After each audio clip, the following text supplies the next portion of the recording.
All right, everybody, welcome back to Twist This Week in Startups. Today, we've got an action-packed lineup for you. First up, I'll be talking to Justin Kwong. He's building Melengo, the easiest way to develop and scale fashion products. Very cool company that went through our accelerator. And then, after Melengo, I am going to talk about my new framework for automating, deprecating, and delegating inside your company. This is a way to just have massive efficiency. So, if you're a member of my Substack, you may have read this blog post I did, but I'm going to really get into details about it and how to implement it in your company. It's my new A.D.D framework. Automate, deprecate, delegate. It's going to make you, if you're resource constrained as a startup, much more efficient. And if you're a big company, it's going to allow you to get focused on what matters. It's going to be a great episode. Stick with us. This Week in Startups is brought to you by Vanta. Compliance and security shouldn't be a deal breaker for startups to win new business. Vanta makes it easy for companies to get a SOC 2 report fast. Twist listeners can get $1,000 off for a limited time at vanta.com/twist. Uizard. Struggling to transform innovative ideas into concrete product designs? Uizard can help you turn your visions into polished UI designs in a fraction of time while enhancing collaboration across your entire team. Get started now and take advantage of an exclusive offer. Visit uizard.io/twist for 25% off Uizard Pro for an entire year. That's uizard.io/twist. And Eppo.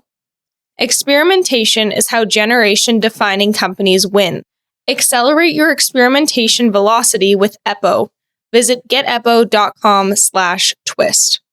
All right, as we discussed, Melengo is here with us on the show. They came to our founder university, which is kind of like a pre-accelerator. They came to our 5th cohort. Then they came to our accelerator where we invested in the company. They were part of the launch accelerator number 30. You can find out more about these programs, founder.university or launch.co. Welcome to the program, Justin. Excited to share Melengo with the world.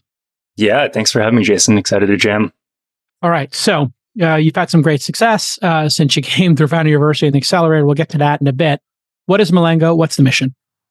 So Melengo is the easiest way for any kind of brand or creator to develop, finance, and scale an apparel line. We make it really easy so that you just focus on your dream, your idea. We handle all the complex parts of that manufacturing process and help you scale up when you're ready to scale up. So we have a tech-enabled dashboard. There's some technology that we're using to automate parts of that manufacturing process. So that we're able to develop you a product in, let's say, weeks instead of the typical months that it takes. Got it.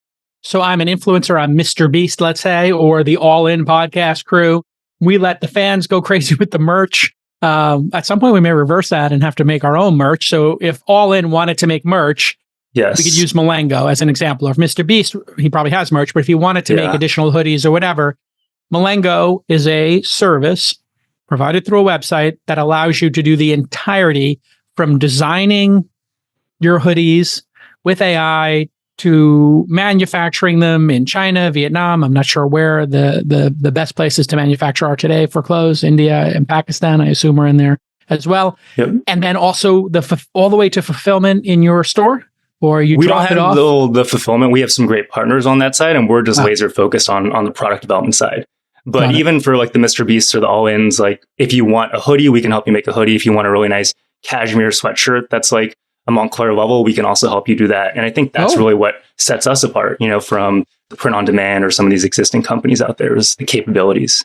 Ooh, so if Saxy Poo wanted to do like a Montclair competitor with the Saxy Poo logo on it, we could design that. Okay, so we can get all it would the blends. Be great for you to show us this process and then explain to us as you do it what some of the secret sauce is. Because when I saw this, coming out of Founder University, I was like, oh, wow, that seems incredibly disruptive and efficient, combining all these different aspects of making a merch line. So show us what you built. Yeah. And for those of you listening, you can always go to This Week in Startups on YouTube and watch us as we do this. So go just type in This Week in Startups and look at the recent videos and you'll see this Melengo one right there. Okay, get started, Justin. Maybe share your screen and let's do a little demo. Sounds good. So this is the Melengo app that you get access to, and it's free for anyone to sign up. You get to see all of your projects that are in progress, the samples that you're making. We have this showroom where you're able to browse some existing styles that you can get information from or customize them 100% from the materials to the trims to the colors. If you think about how apparel is made, there's just a lot of manual labor that happens along the way. So there's like a product developer that comes up with an idea, a fashion designer that does the sketch, a technical designer that creates like the blueprint. At the factory, you have a merchandiser that's like translating this blueprint, an account manager, pattern maker, sample maker. So there's all these like manual parts of the process that we as Melengo handle for you. So you come in, you can start chatting with the member of the Melengo team. This is one of our customers who uploaded, some sketches of his idea out in designs. We're able to turn that, from idea to a 2D design. We're able to get samples and made for you. And this is all done in a chat interface. So what we see on the screen right now is you're firing up a chat interface. You're talking to a Melengo representative. The person uploaded an image, just a back of the envelope, literal scratch pad. Those designers on your team start designing and making designs that they get feedback from the creator. And this is just all handled in a chat room. So you just start working. You don't have to go on Fiverr or some marketplace to look for somebody who's done this before. You've abstracted that whole process of getting started, the cold start problem. 100%. And then once we have all that done and you're ready to create a sample, we're doing that process for you in, 2 weeks max, which is a lot faster than, even if you're an Under Armour, who's one of our customers, it's going to take you maybe 3 to 4 weeks to do that, up to, if you're a new person starting out on Alibaba, that might take you months to years. So all that's handled for you. We're able to finance your purchase order when you have it ready, and just take care of that whole process. We have like tasks that make it super easy for you to track every part, and a calendar. Okay, so this is like what we're seeing on the screen is a Kanban style board. We have all the tasks associated with this. And one of them, let's go back to that, is confirming the details.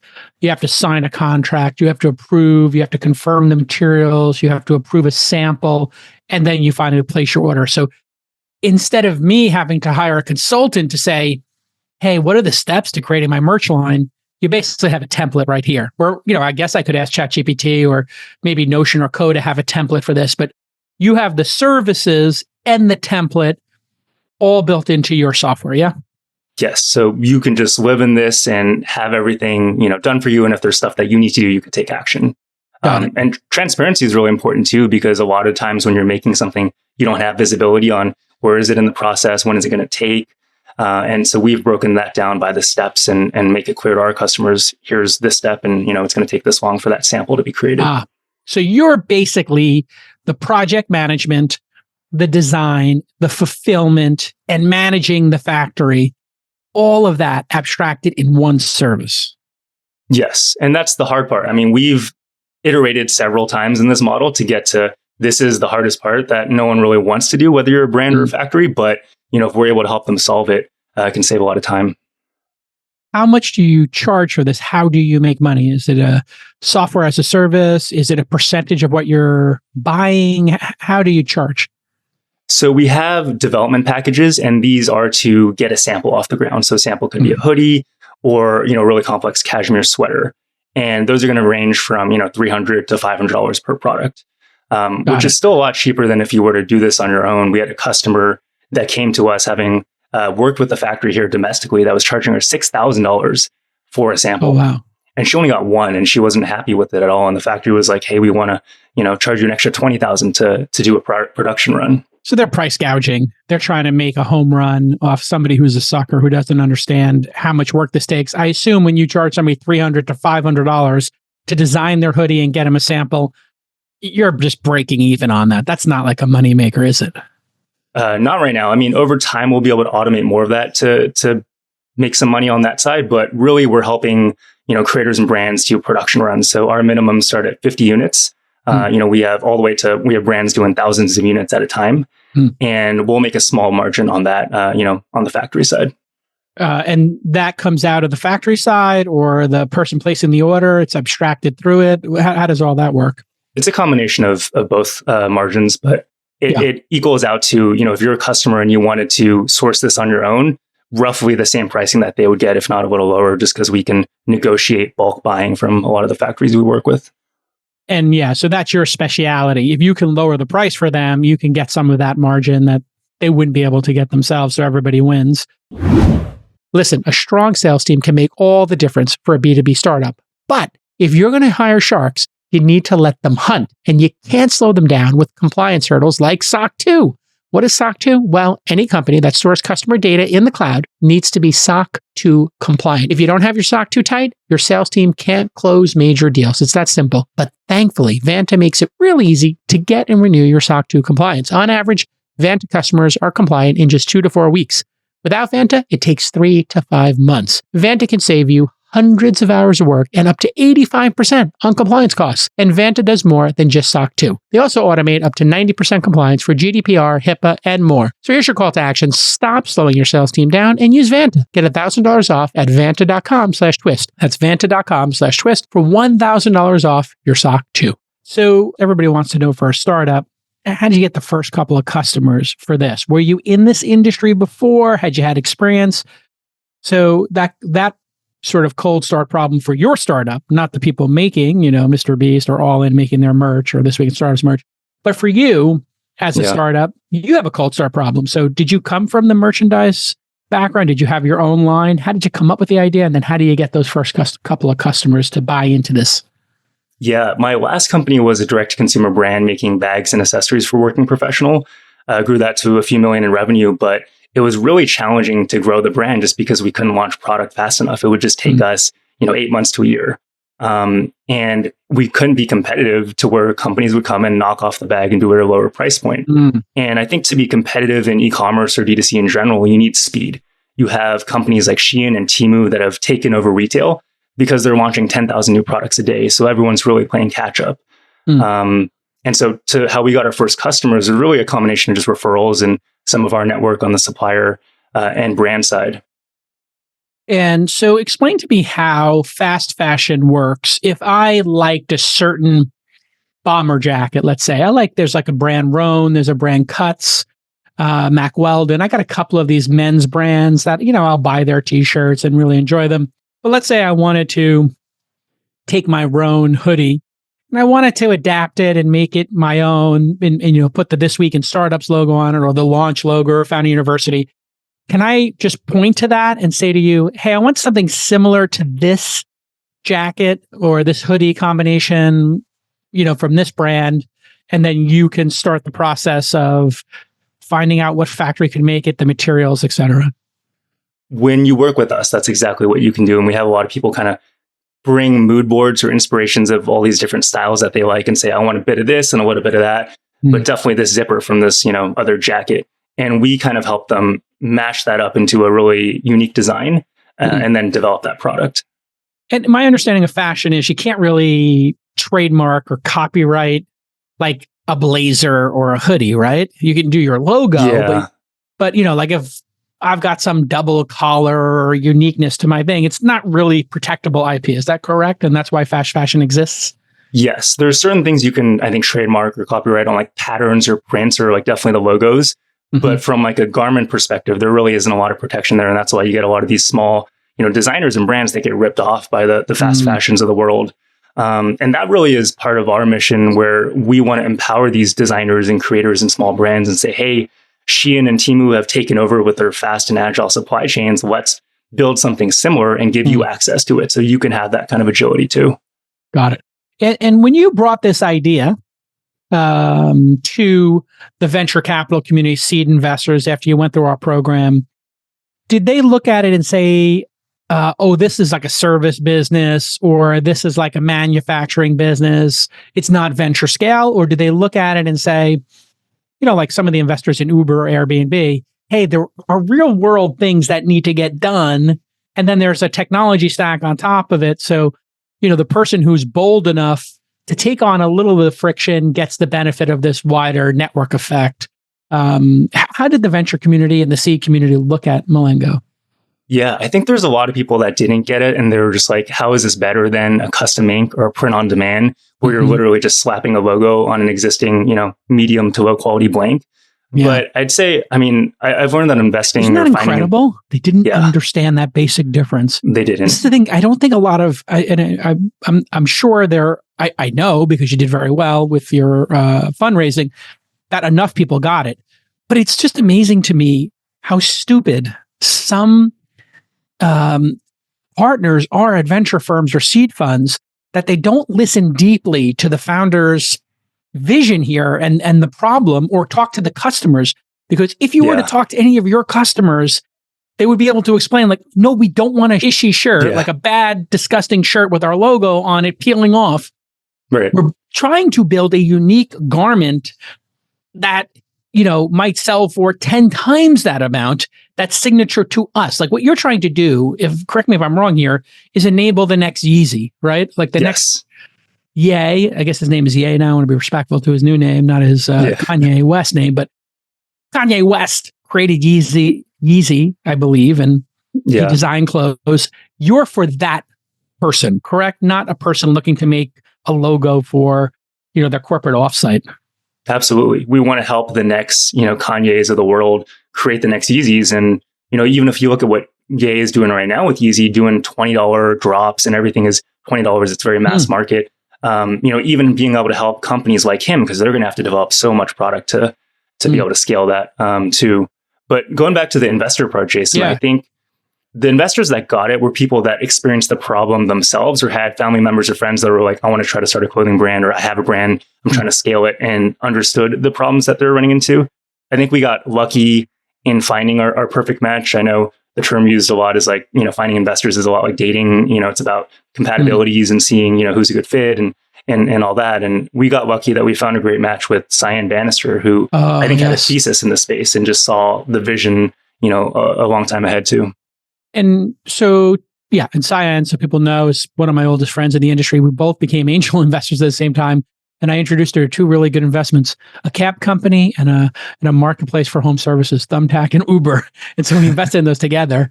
And we also invested in Density as well together. And she's just tremendous. What was her thesis?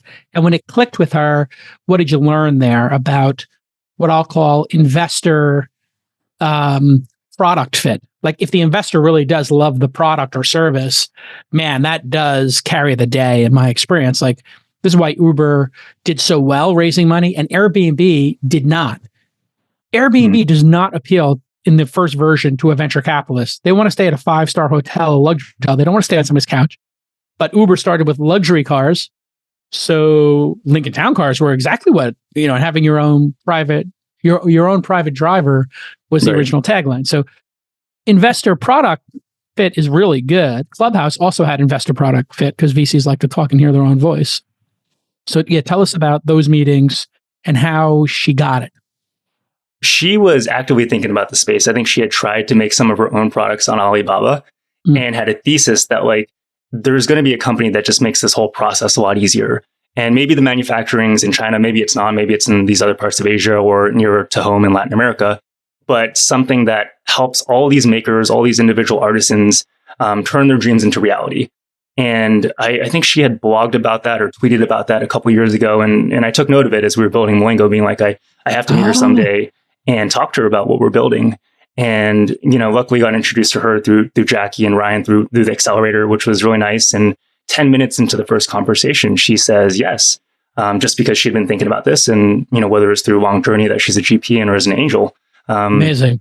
Yeah. We just got very lucky. So you had noted, because you track other investors on social media and on her Instagram, TikTok, Twitter, whatever, X, she had been talking about building merch.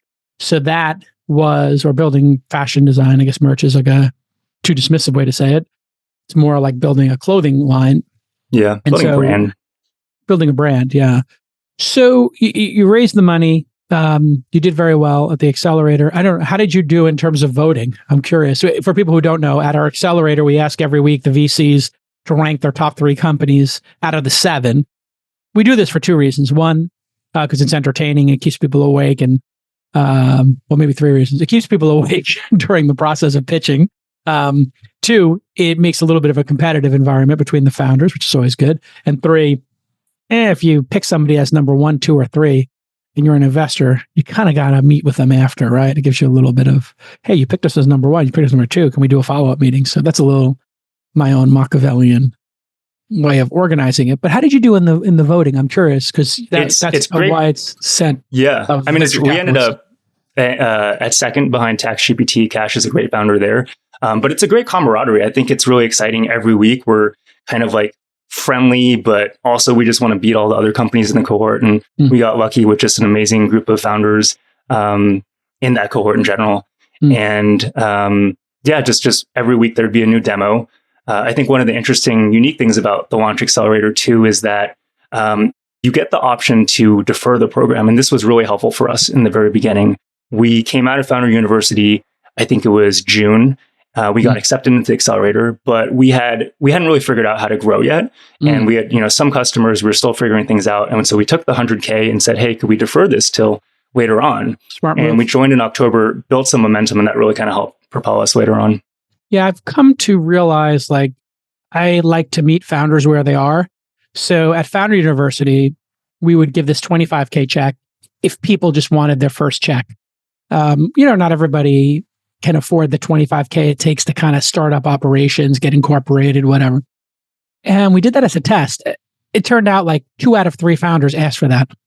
We were like, okay, wow, that's interesting. Now, we didn't give it to everybody who asked, but we started giving out, maybe we did 50, 60, 70 of those checks, which is kind of interesting to do $1 million in those checks. So I noted that. Yeah. And I just decided after your experience to offer people the standard YC Techstars deal, because I don't know how I got to 100. I think it was because my original fund was 10 million. So I was like, 100K bets. But then I changed it to 125 just recently this year so that people don't have to think, it's different than YC or Techstars. It's just apples to apples kind of situation for 7%. And then we told people, check this box if you want it, and we'll just give it to you. You don't even have to come to the accelerator because of your experience. And now we've got, I think, 2 out of 3 founders say, I'll take the 25 or the 125. And so then we get to make a decision. Do we want to own 2.5%, 7%? What makes sense?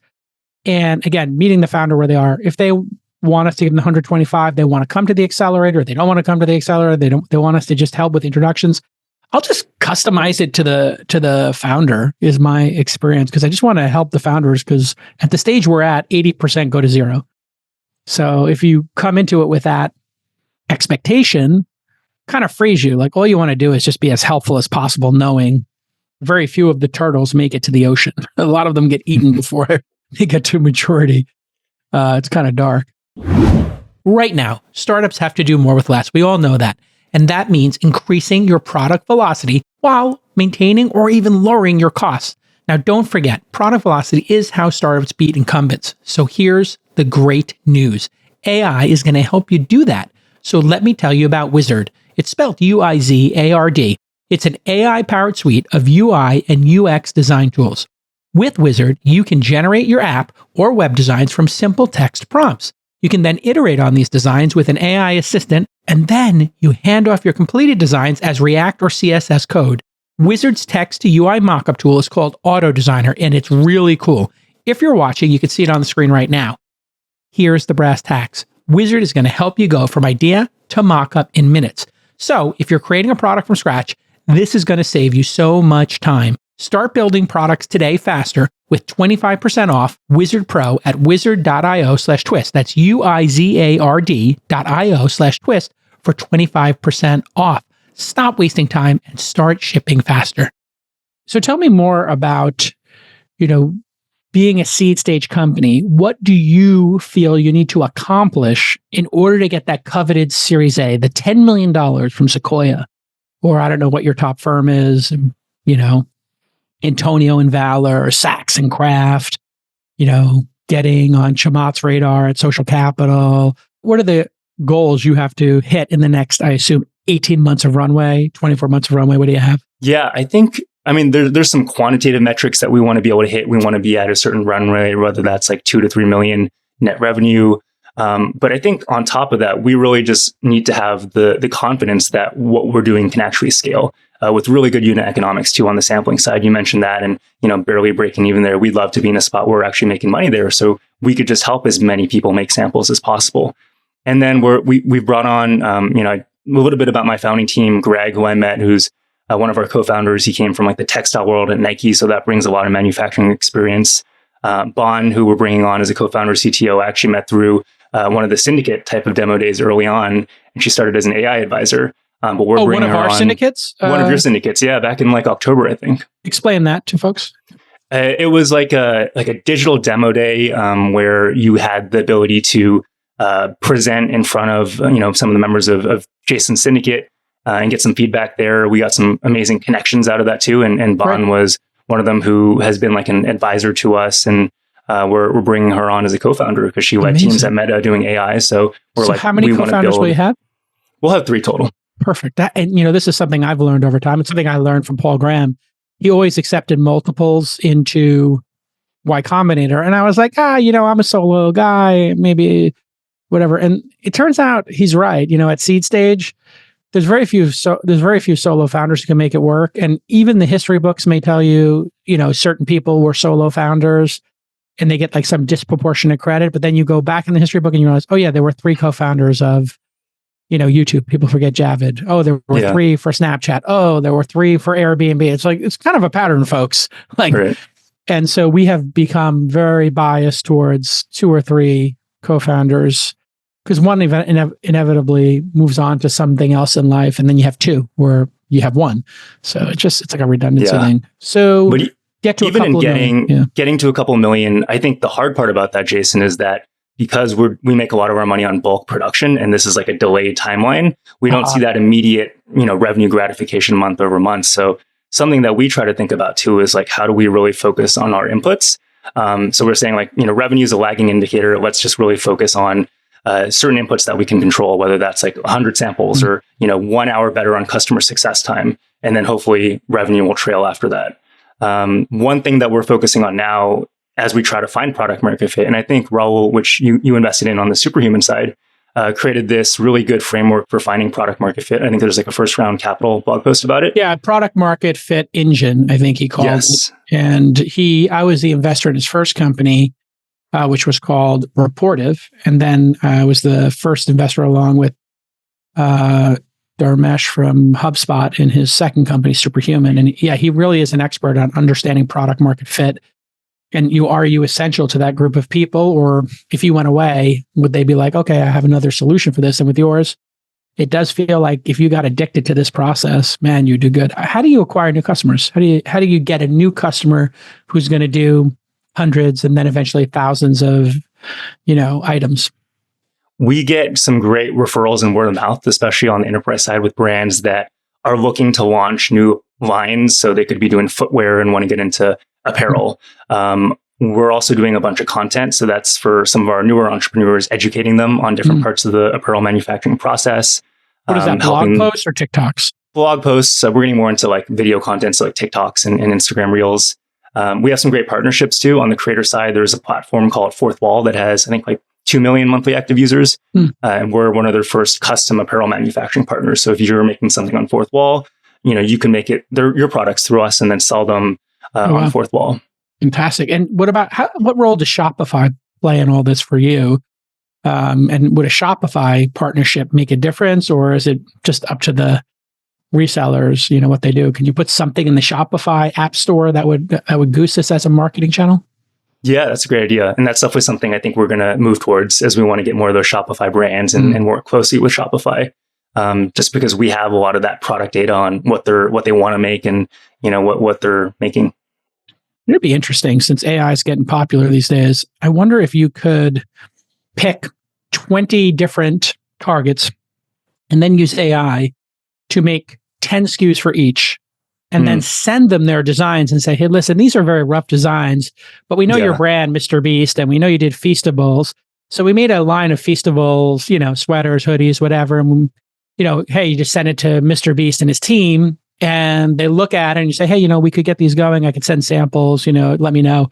You kind of would have done that $300 to $500 work ahead of time and kind of given it to them for free. So it's a little bit of trust there. Like you may have spent, a couple of hours of doing it. So, but that's how they get inspired. And they're just like, yeah, I like this, or this is a good direction.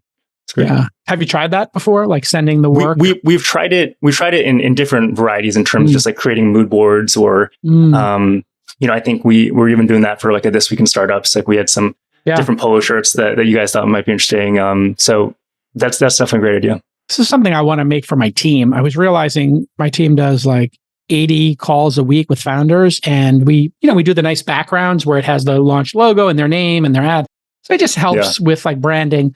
What I want to do, I hate to say a uniform, but I wanted to give my team a hoodie it says Founder University or Launch Accelerator or Launch, whatever it is, and give them polo shirts or whatever, and just say, hey, listen, when you're on calls with founders or other VC firms, swag up, logo up, right, so we can be proud of our logo, reinforce it. And then maybe if you meet somebody you like them, you could send them, one of these things. So I do, but I want to go more like a hoodie jacket kind of, quarter zip kind of style. So I'm definitely going to get in there because I want it to be more expensive. I find when you give people cheap shirts, they just cut them up into rags, or they give them to like homeless people. Like literally, founders, don't buy cheap swag. It gets thrown in the garbage. But if you buy a high quality one and you make the logo small and subtle, and people actually wear it, and that's what you're looking for. That's my best advice. I don't know. Yeah, you want the stuff that people are going to want to resell on eBay, but not for the bad reasons. Just because it's a great quality product. Yeah, exactly. I know people do that with the all-in swag and some This Week in Startup swag. All right, listen, continued success. It's been great to get to know you, Justin, and your team. We're really proud of the effort you've put in, and love the product velocity. And, really keep at it. I think you're going to have great success. I think we're going to sit here and look back on this video. I think you're going to be like a unicorn. I honestly think you're going to build $1 billion company. And I can't wait for you to hit these milestones. I can't wait for you to get that Series A. You got to get to 2 or 3 million is your goal. That means you probably need to be shipping, 20 million in product, something like that, 15, 20 million in product. So it seems doable. If each item is, $200, whatever that is, 100,000 items have to be shipped or something like that. So it doesn't seem impossible, right? 100,000 items. If everybody ships 1,000, you need 100 clients to do 1,000 items, or you need 200 clients to do 500 items each. I think you can do it. I think you can do it. I really believe in you and the team. Thank you, Jason. So excited to have you part of this journey. Oh yeah, it's going to be great. Yeah. I can't wait to start tweeting this stuff out. And I'm always good. I always tell my founders, like, if you release good product, like, write some great tweets and then, we'll interact with it. I think it's one of the things, that our team has been doing particularly well in the last year. I've been asking my team to work with the founders to teach them a little bit about social media and telling their story in blog posts, tweets, TikToks, etc., and then send it to us and share it with the rest of the, we got 700 founders in the founder Slack. And we tell them, hey, share it there. And we try to do like this weekly thread. And then, you get 3 or 4 of your classmates to like something. You like their stuff. You reply to it. One of those tweet threads could get a Cyan Bannister. You get a Sequoia. Somebody might see it and say, oh, that's interesting. So tell your story, and be proud, be out there with your logo. That's the other thing. I don't know if the team did that this time, but I was like, everybody should have a shirt with their logo on it on the front and the back. So when you're at a demo day or at a party and they see the back or the front, and it's make it an orange shirt, make it a bright yellow shirt, make it like you can't miss it shirt with the logos on it. Be proud, be the brand. Absolutely. This is why for us, it's all about dreaming it. All you have to do is dream it. We'll take care of the rest. Love it. All right. Everybody check out melengo.com. It's melengo.com, correct? Absolutely. And it's Justin Kwong, and he is on Twitter, JK Wong. Right? Yes, sir. There it is. J Kwong, yep, on Twitter. Kwong, JKWONG. J Kwong on X. Interact with him. And hey, listen, if you're listening to this and you get value from listening to This Week in Startups, and you say, oh, I wish I could do J Cal a favor. You know what you can do? Just go check out my startups and see if they're like appropriate for what you're doing, or spread the word. That helps me the most. It does mean something, doesn't it? It's hard to get the word out because there's so much good stuff going on in the world. You got to kind of rise above the noise. So keep doing that. I really think TikTok videos where you get a TikToker to talk about, hey, I'm making my own brand with Melengo and, whatever. And here's what I'm doing. So like my guy, Chef's Reactions, Chef's Reactions? He went through Founder University. Chef's Reactions is my favorite. I'm going to check him out. Yeah. He basically will just like either roast or praise somebody who's cooking on TikTok. And, he does like the side-by-side, and his brand is, I watch the video and you get my first reaction to it. And, some people are making absolutely disgusting junk food with no consideration. And then other people are doing like really well thought out or simple food. That's great. And he kind of does his chef's reaction to it. And he's becoming a bit of a brand. And I saw he did hats at some point, but he really should be doing aprons and even more, intricate stuff. So it'd be amazing for you to do a collab with him And then even if you did 100 shirts for free or whatever, and it cost you $1,000, that's like kind of cool to kind of get the flywheel going with these folks. And I know that the cheap, merch brands are out there kind of doing this stuff. So anyway, Yeah. there's so many ways. It's when Check them out. the way you have a great startup is when investors can't shut up about it and have a million ideas. Like Cyan's got a million ideas for you. Probably better off listening to her ideas at this point. She's a brilliant. You're the marketing guru. I have my moments. I like your brand name. I don't know what Melengo means, but I love the way it sounds. My co-founder Greg came up with that, and it's inspired by the Swahili word for goals. Goals in Melengo is actually with an MA, but I was like, we have to have the .com, and we need to rank number 1 on Google. So Melengo is a riff on Melengo as goals, but we own the IP. I love it. Melengo is it rolls off the tongue. I think it's going to be like a great asset for you. All right, everybody. Yeah. If you want to be like Justin, go to founder.university and apply to come to our 12-week course. It's basically free. We charge you $500 to reserve your spot if you come to all 12 weeks, which is Monday nights for 2 hours. And you'll learn some stuff. We just charge you back the $500. And 96% of people complete the program for that. And so we don't charge. We just hold your money for 12 weeks and make sure you learn something. And then the accelerator, launch.co/apply, launch.co/apply. That's where we give you $125K for 7%, just like Y Combinator, just like Techstars and 500 Global, all those great programs. They're pretty similar. Do a great job of getting you intros, helping you refine your pitch, helping you learn how to grow. And for the accelerator, we're kind of looking for people who have a product that's in market, maybe 1 or 2 customers, 10K a month in revenue, whatever it is. For Founder University, you don't even need to be incorporated. You just got to have 2 or 3 people working on a project and maybe show us some screenshots or your business plan, and we'll accept you if you got 2 or 3 really good founders. See you all next time. Bye-bye. Are you tired of slow A/B testing? Do you have trouble trusting your experiment results? Well, get ready to 10x your experiment velocity with Eppo. Eppo's experimentation and feature management platform transforms uncertain launches into clear-cut experiments. Eppo is going to centralize your experimentation workflows across your entire organization, including product, growth, and machine learning teams. This means better coordination and faster innovation. Their cloud-based system is all about empowerment, easily run experiments with powerful analysis tools, and it all integrates seamlessly with existing feature flags or Eppo's SDK. If you didn't know, it stands for Software Development Kit. Eppo keeps you informed with automated updates and shared reports. And the best part about Eppo is that it lets you go deeper into experiment results you can trust and understand root causes. So here's your call to action. Experimentation is how generation-defining companies win. Accelerate your experimentation velocity with Eppo. Visit geteppo.com/twist. That's GETEPPO.com/twist. All right, everybody, I wrote a Substack. I'm getting back into writing, but one of the things I want to do is take the essays I write. I started a Substack, and you can get to it at calacanis.substack.com. It's free right now. I may do a subscription later, but for now, I just want to write something once a weekish and really try to help founders with advice that I'm seeing and I'm deploying in my companies and the companies I've invested in. And I wrote a blog post. I'll pull it up here during the show. As I talk about it. And I've been thinking about productivity. So the title of this piece I wrote is Startup Productivity in the Age of AI, automate, deprecate, delegate, A.D.D. Get it? Attention deficit disorder. People tell me I have it. But I'm in the generation where it was undiagnosed. So we just drank coffee. We didn't take Adderall or anything. I've invested now in, I think, about 400 startups, definitely over 350. And I've watched really up close and personal all of the productivity hacks that startups do. Now, why is this important? Well, startups are resource constrained. When you do a startup, unless you're rich, and listen, some rich people start companies, billionaires start companies, they put $100 million into it. But most people have a small amount of resources and they have to make that money go far. They've raised $100K from an accelerator, or they passed a hat and did $150K from friends and family, or they did a small pre-seed round of $250 or a seed round of $500K. It's not actually that much money. And hopefully you have 2 or 3 founders.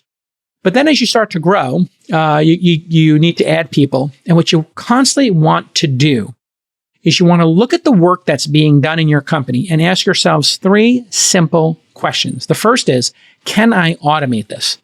Okay. Can this be automated with software? And software will fall into 3 categories: writing code, like, a developer writing software, making no-code software, and then using new tools like Coda and Notion to build apps. That last one is what I've been doing mostly. We do some no-code stuff too. But we don't have developers on our team, but we do automate stuff using Coda and Notion, Zapier, which makes you happier, and all these great products, Bubble on the no-code side.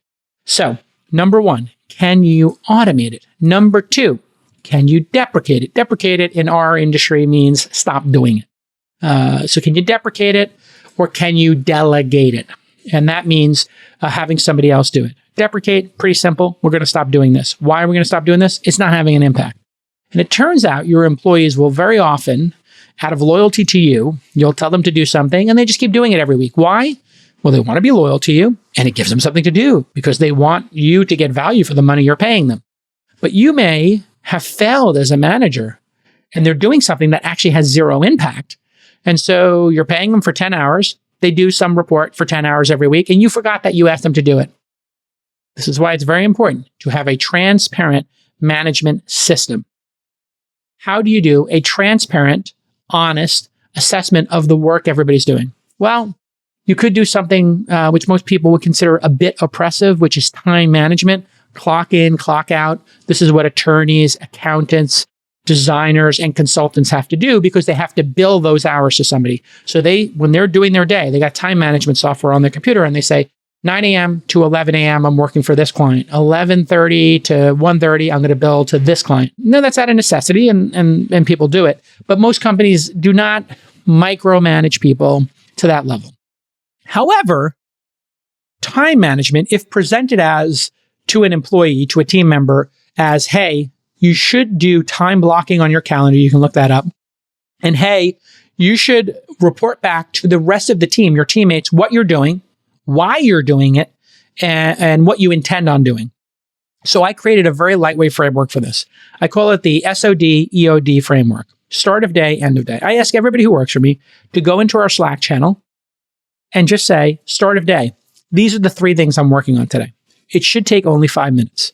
And then at the end of the day, reply to that same message. Here's what I got accomplished. And to link to a Notion page, a Coda page, a Google Doc, a Slack conversation, whatever it is, a database of, hey, here's that, right? So here's that work. As one example, if we're doing This Week in Startups, we might link the producers. If they say, I edited this episode, they'll link to the episode so people can see the episode. If they're on the investment team, they say, I met with 4 companies. They list the 4 companies they met with, and they link to that company's profile in our database of companies. So once you have the SOD and the EOD, you can then ask people to consolidate those into an SOW and an EOW. Yep, you guessed it. Start of week, end of week. And you just say at the start of the week, these are the big things I'm working on for the week. At the end of the week, you recap it. Now, if everybody does their end of week correctly, you will start to see patterns. If somebody were to leave your company, all you have to do to replace them is take the last 10 end of weeks and you consolidate them and you just categorize them and say, okay, this person was doing this in accounting. They were doing this with the sales department. They were doing this with this reporting. They were doing these one-on-one meetings. Okay, let's take that list of the 10 things they do. We'll estimate what percentage of their time is. We don't have to have time management. Most people don't find time management a bit oppressive. Some people use like productivity stuff, like I use this, because people tell me I have ADD. And this is called the time timer or Pomodoro method, where you can set a timer. So what I do is I say, hey, I'm going to do 20 minutes to write this blog post. So when I wrote this blog post, I set it at 20, and my mind works in a nice 20-minute increment. And then I click it, and it counts down. Very simple, right? And so that's how I do time management, because I can, if I do have ADD, I don't know, with these diagnoses, I'm not a psychiatrist. But, I could say, I'm going to do this for 20 minutes, go get a cup of coffee, walk to the kitchen, take a walk around the block, have a bite to eat, whatever it is, check my email for 10 minutes. And then I jump back in. I do 20 minutes of email. I do 20 minutes clearing my Slack. And I just press the button, start the clock, and then it tells me when I'm done. And then I'll go overtime. Hey, I did 20 minutes. I feel really good about this blog post. Boom, I'm going to click it again. Okay, so now you've got the person who's leaving your company. Okay, let's look at what they did. Oh, they were emailing all of these customers, asking that and sending them this message every month, a report on how their advertising did, whatever. Hey, all they're doing is cutting and pasting from here into an email and sending it. Okay, we can automate that with Zapier and Coda. Oh, we could do that in Notion. Oh, we could send them a live report and a dashboard. Great. We're going to automate that. Now we've recaptured 10 hours a week of that person's time. Okay, so now we have 75% left. Okay. Oh, it turns out these reports were internal. Nobody looked at them. We looked at the click data. Nobody opens them. These reports are not necessary. We don't need them. Okay, so we're going to deprecate that. Okay, now what's left? Okay, we got 50% left. Okay, we do a survey and we ask, each of the employees these things. Okay, we can't really automate it. It's a phone thing. We have to get on the phone with these people and do an interview. Okay, can we delegate that? Well, who do we delegate it to? Well, if you go to Upwork, if you go to Fiverr, let's say you were doing an onboarding call or qualifying a customer. Well, can you do that somewhere else? Can you do that somewhere cheaper? Well, in San Francisco or New York, let's say most people are getting paid $40 an hour. Just use the 2,000 hours a year as your guide, right? Most people work 2,000 hours a year. 40 hours a week times 50 weeks a year, that's 2,000. Some people do 2,300, 2,400. Some people are screwing around. They do 1,600. They're goofing off at work, abusing remote work. Let's just average it to 2,000. You got overperformers, you got underperformers. Don't sweat that plus or minus 20 right now. You should long term, but you don't have to sweat it right now. So 2,000 hours times $40 an hour, $80,000. Well, is that an $80,000 position? No, it's really like a $65,000 position because that person gets benefits and time off. Typically, they wind up working about 47 weeks a year because you got vacation and holidays and offsite meetings, whatever else you do at your company. So you have to fully bake that salary. So if it was 80, it might go to 100, 2,000 hours into $100,000. So maybe that's an $80,000 employee with 20,000 in benefits, time off, etc. Now you're at $50 an hour. Okay, let's take that $50 an hour, an $80,000 salary as our guide right now. That's a mid-level executive, an entry-level executive in San Francisco or New York where they have high rents. That's an incredible job in middle America. That's a high-paying job in Salt Lake City. That's a high-paying job in Texas, right? So different places, because if you're doing remote work, have different salaries. So you could literally get 2 for 1 in some places, right? A $40,000, $50,000, $60,000 a year work from home job. There are people in middle America, Canada, Portugal, who maybe they're waiting to find that job and it's hard to find. This is how the world's changed. So as the founder of the company, what I want you to do with the rest of the tasks is ask yourself, well, I had a senior person doing this task for the last 2 years and their salary went up to 100, 150K, whatever it is. They're getting paid $50, $75, $100 an hour, right? So a $150,000 senior person is getting paid $100 an hour, right? Or so, $75 an hour, $100 an hour. Well, if you got somebody like that, and then you go on Fiverr and you find somebody who's done this specific job and they love doing it and they're charging $15 an hour, well, that's 1/5 of the $75 an hour. So then you say, okay, we'll add $5 to that $15 in management time for somebody who's got to manage that person, right? It's got to fully bake this. Now we're outsourcing it for $20. That's a third of the $60 employee, a fourth of the $80 employee. You get the idea. So you want to look at moving those, I don't want to say simpler or basic tasks, but let's call it what it is. These are simpler or basic tasks. You might be able to find somebody in Manila or Argentina. And this is how the world's changed. There are education systems in the Philippines, Singapore, South America, Canada, places that you might never have had an employee that can do the work for much less. And what that does is it allows your quote unquote higher level, well, let's just call it what it is, higher paid, more experienced people to do the higher paid, more experienced necessary tasks. If you do this, what you'll find, and you got to do it every year, and you may even want to do it every quarter. If you start automating stuff, you recapture 25% of people's times. If you start deprecating stuff, you're probably going to get another 25% of people's time. And then if you delegate it, you may reclaim 10, 20, 30% of time, depending on how much chores have accumulated to that person. And we see this happen all the time in our startups. Some highly paid salesperson who's making $75,000 base and a $75,000 commission plan or more is doing stuff that a $10 an hour person offshore would do. Why? Why are you doing that? Why are you spending $60 doing a $10 an hour job? Makes no sense. Give that person the resource to manage. So if you had 10 salespeople, if you gave them all an offshore administrator to set their meetings up, or you automated it with Calendly, right? Those are two options. Perfect example.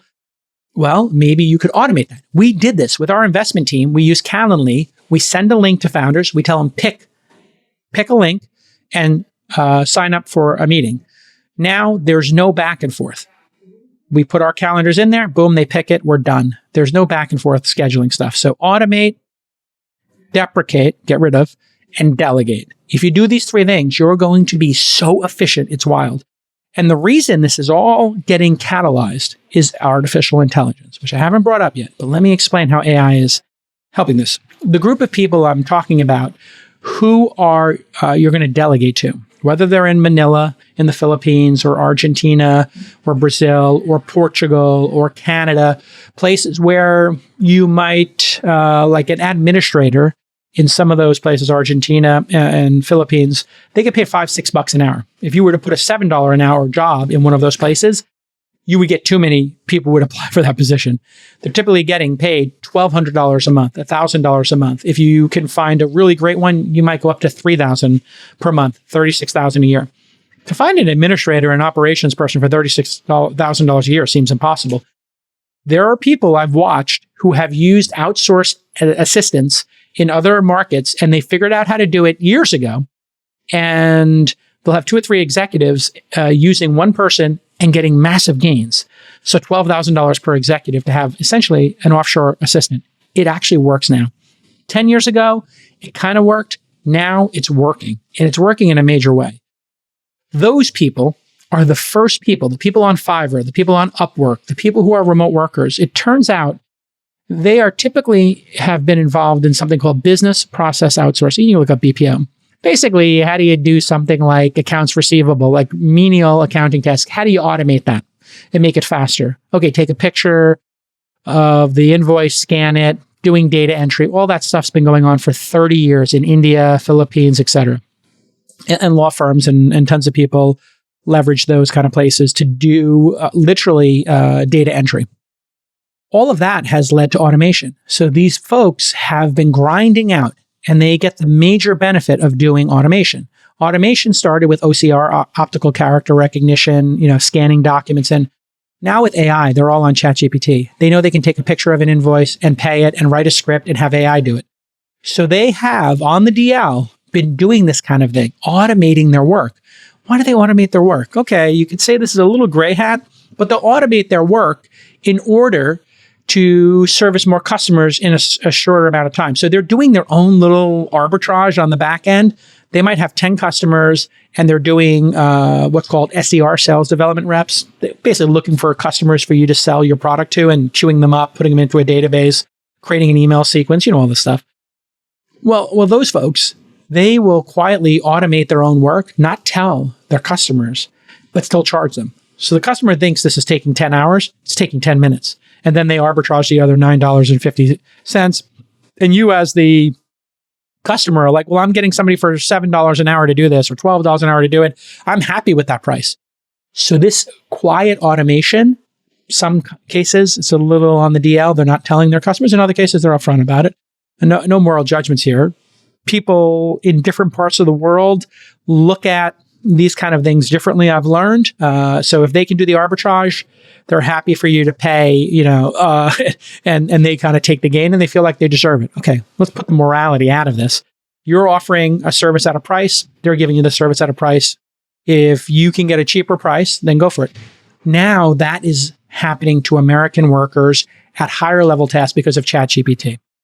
It's happening to video editors who edit this show. They're going to get more efficient. They can do clips. Well, the clips could be done by AI. So maybe, a really good clip makes a professional video editor take 3 hours. And then an AI-based clip takes 20 minutes. It's not as good, but maybe they start with a 20-minute clip and the 3 hours or 20-minute meets somewhere in the middle at 90 minutes. This is all happening, and this is great. What it means is your company, your startup, is going to gain, in my estimation, you should be gaining at least 50% productivity per year. At least. In my company, I want to double everybody's productivity per year. That's a higher goal, but it's an obtainable goal because that's just becoming about 7%, 6 or 7% more efficient per month means in about 10, 11, 12 months, you will have doubled your efficiency. If you can't be 6 or 7% more efficient every month, what the heck's going on here?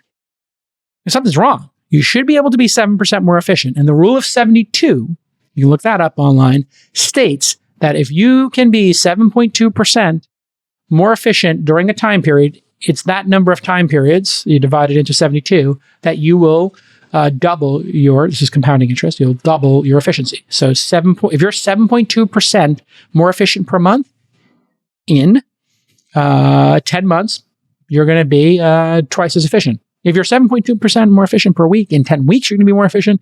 If you're 7.2% more efficient per day, yes, you guessed it, in 10 days, you'll double your productivity. This is why focusing on your game and studying how you do your work is critically important. Now, of course, what I'm saying will scare people. And I'm fully aware of that. I totally get it. People are scared about their jobs in the age of automation. What you need to convince everybody is, if our company can grow revenues by 30% a year, and everybody in the company gets 50% more efficient, we will then have more profitability every year. Which means when you ask for your raise, or you want a bonus, or you think about job security, you're going to be locked in and more secure. So the people who proactively do this on teams and say, you know what, boss? I looked at my last 3 months. I deprecated this. I got back 18%. I automated this. I got back 15%. What can I do with that 32%? And then they say, well, did you delegate anything? You said, no, I haven't done that yet. Okay, do the delegate part. Oh, I delegated 8%. Okay, you got 40% more of your hours back. You're working 50 hours a week. Okay, you got 20 hours. Yeah, you know what? There's that project we put on the not right now board. Do you want to do that one? Or do you have a creative idea?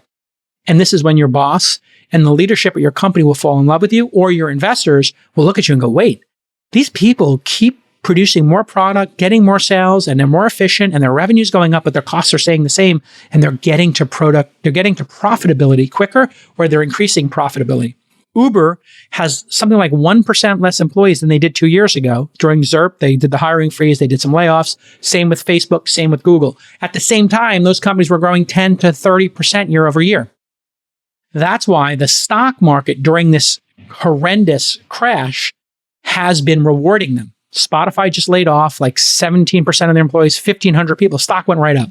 I bought Facebook at $94 a share when Zuckerberg laid off the first 10,000 people. Am I like a lunatic, horrible human being for doing that? I don't think so. I was just looking at it saying they're bloated.